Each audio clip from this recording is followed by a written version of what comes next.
In our headlines on this Monday, November 25th, here on the peninsula. South Korea reaffirms its condemnation of North Korea's military cooperation with Russia as it continues to consider all possible response measures amid intelligence reports of North Korean troop casualties on the battlefield. Meanwhile, here in Seoul, President Yoon Suk-yeol and Malaysian Prime Minister Anwar Ibrahim agreed to advance cooperation in critical mineral supply from Malaysia's reserves and in air defense. And Korean government officials and family members of forced laborers hold their own memorial ceremony on this Monday in grim acknowledgement of the sufferings of the Sado mine victims. The Unification Ministry has reiterated the government's condemnation of the military cooperation between North Korea and Russia against Ukraine amid fresh intelligence concerning North Korean troop casualties on the war front. Our correspondent Kim Jong-sil starts us off. Seoul has reaffirmed its firm stance while also expressing concerns on the growing military and economic cooperation between Moscow and Pyongyang. The government has repeatedly expressed its firm stance on the growing military and economic cooperation between Russia and North Korea. Moving forward, we will closely monitor developments in their military cooperation and take phased measures accordingly. The Ministry of Unification urged North Korea and Russia to comply with UN Security Council resolutions calling for immediate halt to any actions that violate them. South Korea's NIS reported receiving specific intelligence on North Korean casualties in Russia with investigations underway. Meanwhile, Ukraine's RBC reported that over 11,000 North Korean troops are stationed in Russia's Kursk region, with many already involved in the conflict alongside Russian forces. This follows reports of about 500 North Korean soldiers killed in last week's Ukrainian attacks on Russia, which reportedly involved UK-supplied Storm Shadow missiles. The Trump administration's second term may concentrate on ending the war in Ukraine. While we should be concerned about North Korean casualties, refraining from sending weapons or investigators aligns better with our national interests. Russia has previously warned Seoul against supplying lethal weapons to Ukraine. While South Korea has long refrained, President Yoon Suk-yeol recently suggested that this option may not be ruled out. If this were Europe, lethal weapon support might be justifiable. However, on the peaceful Korean peninsula, this poses a serious risk. Besides, the Trump administration won't necessarily align fully with Russia's interests. Professor Chung emphasized that any U.S. policy shift may push South Korea to take a more cautious approach. Kim Jong-sil, Arirang News. And in the U.S., the incoming Trump administration is reportedly looking to restore peace in Ukraine as it is much concerned about the latest escalation in conflict between Kyiv and the Kremlin. Our Eang reports. Speaking to Fox News on Sunday, President-elect Donald Trump's pick for a top security advisor said Trump is incredibly concerned about the escalation of war between Ukraine and Russia. According to Mike Waltz, Trump is concerned that the deployment of North Korean troops to the Kursk region and Ukraine's use of long-range missiles will further escalate the war. He also noted that South Korea is considering an intervention, stressing that it's another sign that the war is escalating. Waltz also echoed Trump's call to end the war as soon as possible. According to the National Security Advisor nominee, the international community needs to restore deterrence, restore peace, and get ahead of the escalation rather than responding to it. He also called on both Russia and Ukraine to come to the negotiating table to finally put an end to the war. Waltz also vowed to work with the Biden administration in trying to find a solution to the nearly 2-year-long war. Waltz is known as a foreign policy hawk and has been critical of Russia. However, just like Trump, he has opposed increasing aid to Ukraine. Lee Jae-myung, Arirang News. Meanwhile, an Israeli air assault on a military facility in the town of Al-Amidian in southern Lebanon this past Sunday killed at least one Lebanese soldier and injured 18 others. In a statement on social media, the Lebanese military said the assault had caused substantial structural damage as well. Israeli authorities, for their part, are reportedly investigating the incident adding that the assault took place in an area of active fighting against Hezbollah militants and that their military operation is only targeted at these militants. Now, more than 40 Lebanese soldiers have reportedly been killed since the start of the armed confrontation between Israel and Hezbollah. Accordingly, Lebanon's caretaker Prime Minister Najib Mikati denounced the latest deadly attack, claiming it is a, quote, message rejecting all efforts to end the war. In other news, South Korea's top security advisor says U.S. President-elect Donald Trump proposed an in-person meeting with President Yoon Suk-yeol a few times during their phone talks earlier this month. Now, National Security Advisor Shin Won-sik told a local broadcaster this past Sunday that he had been present during the phone call and that Mr. Trump had taken the initial step of suggesting a face-to-face meeting to President Yoon Suk-yeol. However, Trump's transition team is said to have pushed back prospects of all meetings with foreign leaders amid a host of domestic obligations, including cabinet appointments and inauguration preparations. South Korea nonetheless remains in close contact with the transition team, according to Shin. Regarding North Korea, Shin forecasts that the regime may launch a spy satellite before the end of this year, as final preparations are on track. He also shared the possibility of another visit to Russia by Kim Jong-un following his trip there in September last year. And President Yoon Suk-yeol played host to his Malaysian counterpart, Prime Minister Anwar Ibrahim, here in Seoul and agreed to advance partnership in defense and in critical minerals. Our Oh Soo-young covers their talks. South Korea and Malaysia have formed a strategic partnership as their leaders on Monday agreed to strengthen cooperation in defense technology and core minerals. This came as President Yoon Suk-yeol and Malaysian Prime Minister Anwar Ibrahim sat down for a bilateral summit at the Yongsan Presidential Office in Seoul. Ahead of the 65th anniversary of diplomatic relations next year, the two sides agreed to establish a strategic partnership as they jointly pursue freedom, peace and prosperity in the Indo-Pacific region. 이를 계기로 양국 간 협력이 교역, 투자, 인적 교류를 넘어 국방, 방산, 그리고 그린 수소, 핵심 광물을 비롯한 미래 산업 분야로 확대되어 나아가기를 기대합니다. First, Yoon and Anwar agreed to deepen political and security cooperation through regular dialogue at various levels between public bodies. To ramp up defense cooperation, the two sides will encourage industrial collaboration, with South Korea expected to start delivering light attack aircraft to Malaysia in 2026. They will also promote exchanges between defense authorities and collaborate on maritime security and law enforcement.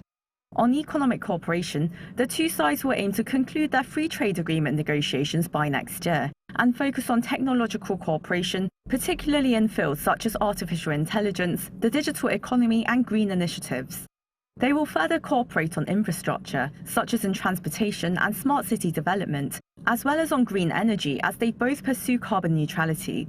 The two nations also agreed to sign a Memorandum of Understanding on critical minerals cooperation. Malaysia ranks 9th globally in rare earth minerals reserves. Yoon and Anwar touched upon furthering healthcare cooperation, as well as greater exchanges in tourism and education. They also discussed regional and global issues of mutual concern, with the two leaders both condemning North Korea's ballistic missile launches.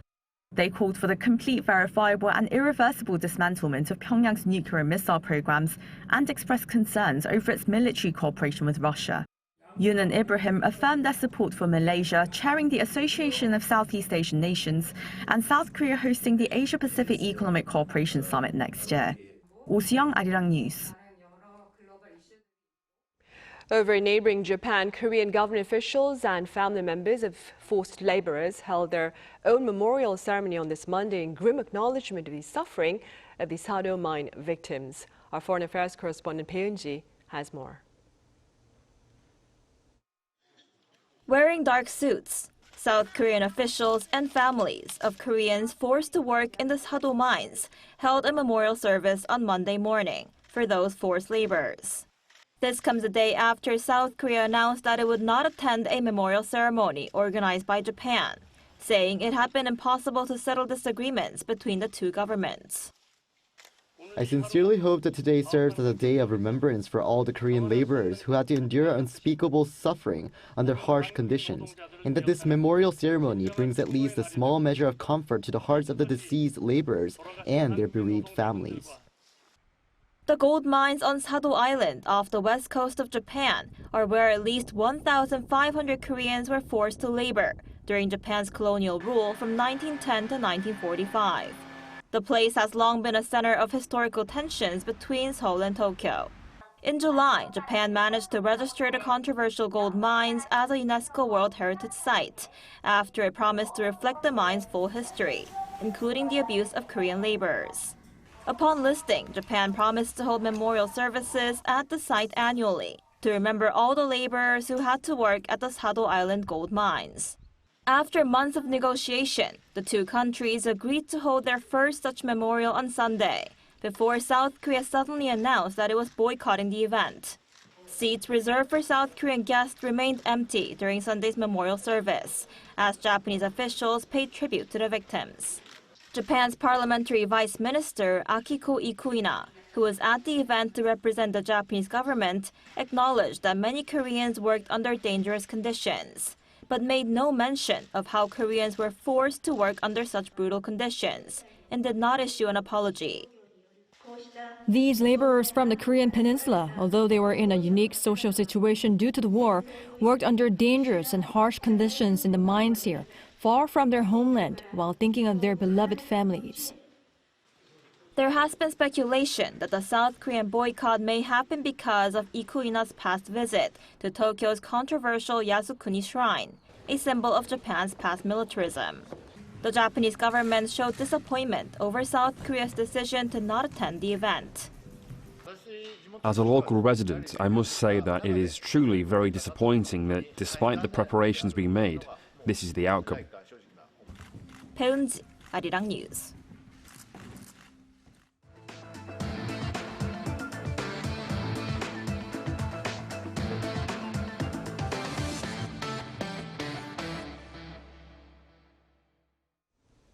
The Yoon administration will pursue major reforms in science and technology during the second half of its term.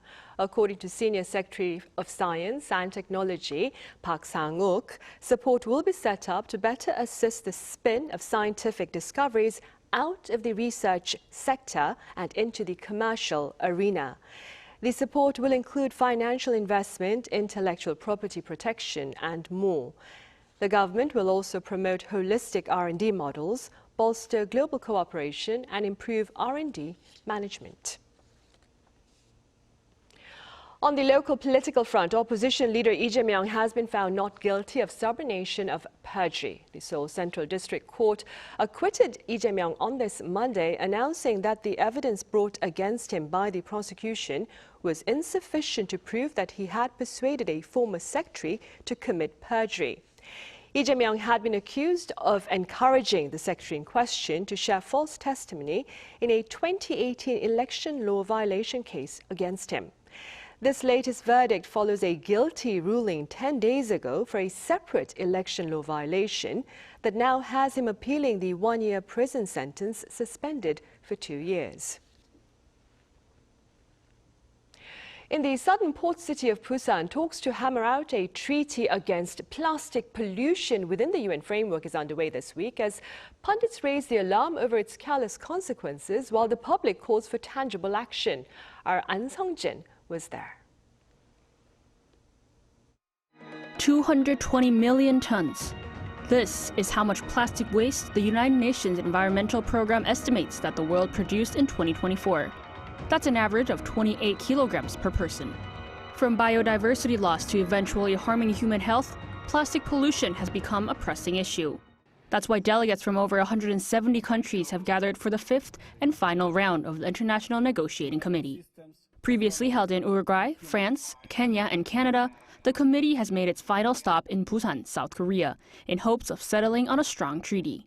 In accordance with the aims of the committee's final stage, the Busan metropolitan government hosted events that promote awareness of the reduction and recycling of plastic. Korea has an advanced system in terms of processing waste. The fact that it is being held in Busan is symbolic. not only because we are the maritime capital of Northeast Asia, but also because we are working on resource circulation and policies to further promote this.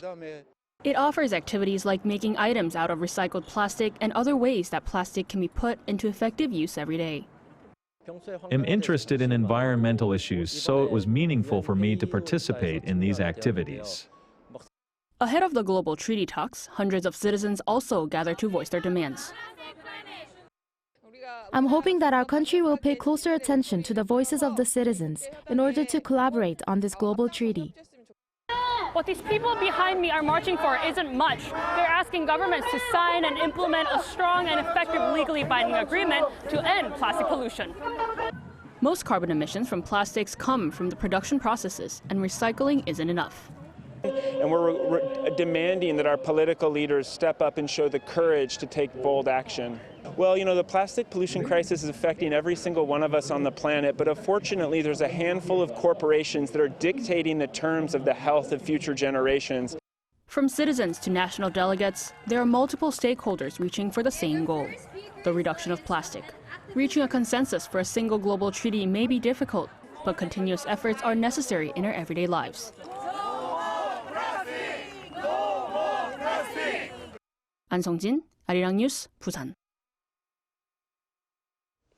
On the entertainment front, K-pop boy band ATEEZ has topped the Billboard 200 albums chart with its 11th EP, Golden Hour Part 2. Now, this is the second time the team has done so after clinching the spot for the first time last year.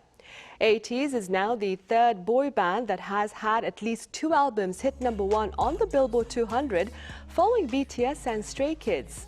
Also on the recent ranking, BTS member Jin and boy band ENHYPEN stand within the top 10, marking the first time that 3 K-pop albums are on the top 10 list at the same time. A local university research team has developed a flying shopping cart that promises to put to rest the occasional frustration over wonky wheels of our current shopping carts. Our Eang explains. Carrying boxes upstairs is part of a package courier's job. They use a cart for longer distances, but the actual moving of the packages requires manual labor. A team of local researchers has developed what's been named Palletrone, with a pallet for the placement for the objects that need delivery, which is moved by a multi-rotor drone, making it possible for the loading and delivery of packages without the need for wheels. This multi-rotor drone will try to keep its roll and pitch at 0 to make sure the pallet remains as flat and stable as possible, and it relies on user touch to guide its direction of travel. The Palletrone runs on an algorithm that allows it to differentiate between the force exerted by the cargo and the force exerted by a human. It also uses a compliant control algorithm that allows the loaded pallet to move stably in the direction the user intends. A cargo load of up to 3 kilograms has been tested, which shows it can travel steadily when going up or down large stairs and even on soft surfaces where shaking would be usual. The research team added that the drone propellers have been hidden within the pallet frame to ensure their operation is safe from external impact. More than a flying shopping cart of the future, we expect this technology to potentially be used to enhance safety in uncrewed flying taxis that carry humans. The research team said that as much as this Palletrone can self-correct to stay level in flight, the team will further its testing and research for the drone to carry out precision tasks at piers or near wind turbines by adding arms. Eang, Arirang News.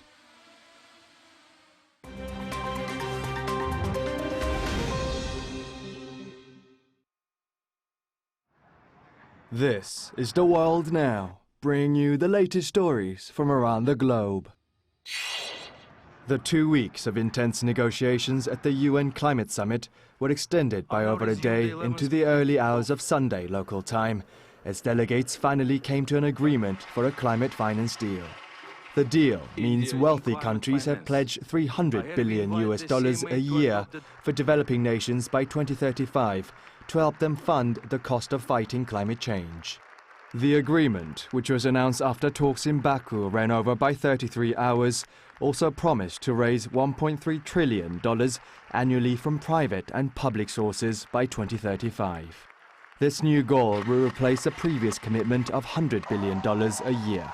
Now, while the announcement received standing ovation from some, delegates from developing countries including India, Nigeria and Cuba harshly criticized the deal. Indian delegation representative Chandni Raina said that India opposes the agreement, saying that they are extremely disappointed, while Nigeria's special envoy on climate called the deal a joke. The United Nations Secretary General Antonio Guterres said he had hoped for a more ambitious outcome. In the Philippines, a large fire broke out on Sunday in a Manila shanty town, destroying more than 1,000 houses. According to the Manila Fire District Office, some 1,000 houses in Isla Puting Bato, near the Manila North Harbour Port, have burned down so far. Now, these houses were home to around 2,000 families. Manila Public Information Office also said that some 3,000 people in the Tondo district of Manila have been evacuated. The city's fire department said that the flames began around 8 a.m. and is speculated to have started on the second floor of one of the homes. 36 fire trucks, 4 fire boats and 2 helicopters have been deployed to extinguish the fire. The houses in Isla Puting Bato neighborhood are built very closely and constructed from mostly light flammable materials, making them prone to fire. Moving over to Mexico, where 6 people were killed and at least 10 others injured in a shooting at a bar in the southern state of Tabasco early Sunday morning. Authorities said that armed persons entered the DBAR bar in the city of Villahermosa, looking for a specific person before shots were fired. Local authorities investigating the shooting said the incident may not be related to organized crime, while there have been no reports of arrests yet.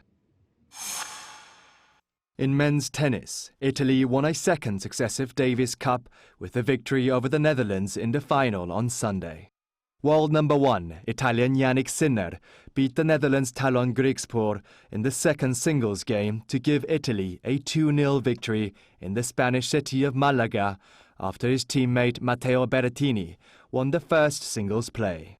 2024 has been an outstanding season for Sinner, who has clinched titles at the Australian Open, US Open and the ATP Finals. Kim Seong, Arirang News.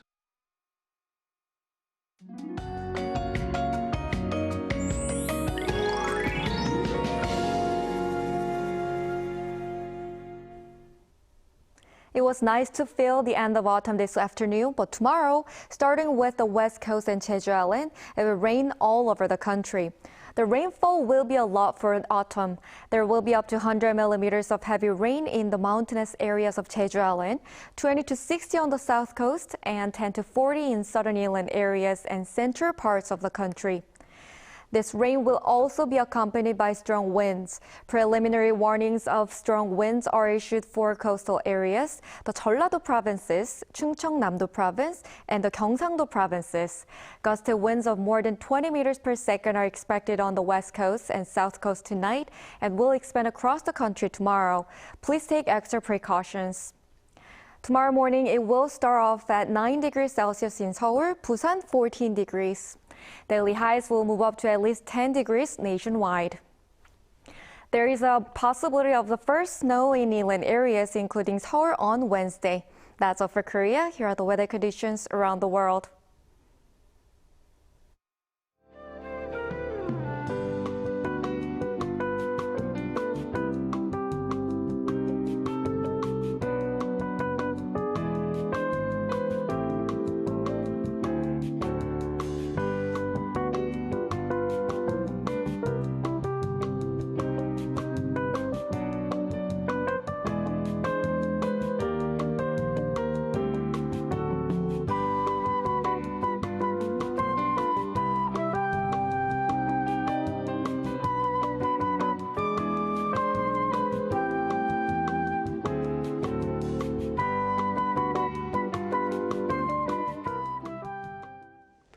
Right, those are the headlines at this hour here in South Korea. Coming up right after this break is our daily panel session, so do stay with us. Thank you for now.